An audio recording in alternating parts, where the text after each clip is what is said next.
თელავის საკრებულოს თავმჯდომარე დაარჩილ თხვაშიძე აირჩიეს, რომელსაც საჯარო სექტორში მუშაობის მრავალწლიანი გამოცდილება აქვს.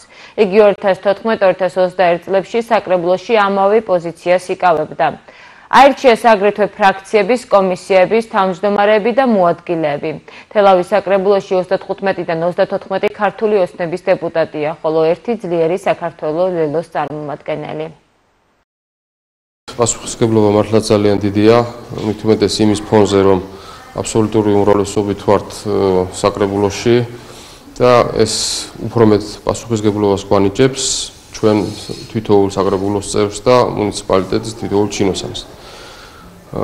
ჩვენი აქედან გამომდინარე ჩვენი ამოცანა და მიზნები არის ის, რომ ეს პასუხისმგებლობა გავიზიაროთ ჩვენს აურჩევლებთან, ჩვენ მოსახლეობასთან ერთად და ის პროექტები, რომელიც დაგეგმილია და უნდა განხორციელდეს, ეს მათთან ერთად მათთან შეთანხმებით გამჭვირვალეთ სათითაო ლარის ხარჯვის გამჭვირვალეობა უნდა იქნეს ერთ-ერთი ჩვენი მთავარი პრიორიტეტი, როგორც ჩვენმა პრემიერმა განაცხადა და ჩვენ ამაში ყოველთვის მზადყოფნა გვექნება. და ჩემი გამოცდილება მოახმარო ჩემი მუნიციპალიტეტის მოსახლეობის მაქსიმალურ კეთილდღეობას.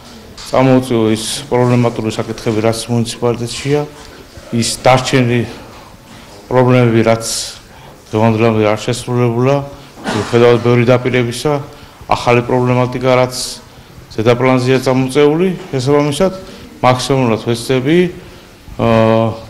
ძლიერი საქართველოს ლელოს ამორჩევლების ინტერესების გათვალისწინებას თელავის მუნიციპალიტეტის საკრებულოში. როგორც მოგეხსენებათ, დღეს მუშაობაში შეუდგა 2025 წლის მოწვევის საკრებულო თელავის მუნიციპალიტეტში და ვფიქრობ, რომ ძალიან ბევრი კარგი საქმის გაკეთება შეგვიძლია, როგორც მოგეხსენებათ, ვართ უმრავლესობაში, დიდი პასუხისმგებლობით ვართ, გარდა იმისა, რომ რასაკვირველია, მზად ვართ შეწყობილად ვიმუშაოთ მერიასთან ერთად ბევრი ახალი გამოწვევის წინაშე, ასევე ერთ-ერთი ყველაზე მნიშვნელოვანი საკითხი, რაზედაც აუცილებლად იმუშავებს ახლანდელი მოწვევის საკრებულო ჩემი გადმოსახედიდან და რაზეც უნდა ვიმუშაოთ, იქნება თელავის მუნიციპალიტეტის თელავის გენგეგმის შემუშავება და დამტკიცება.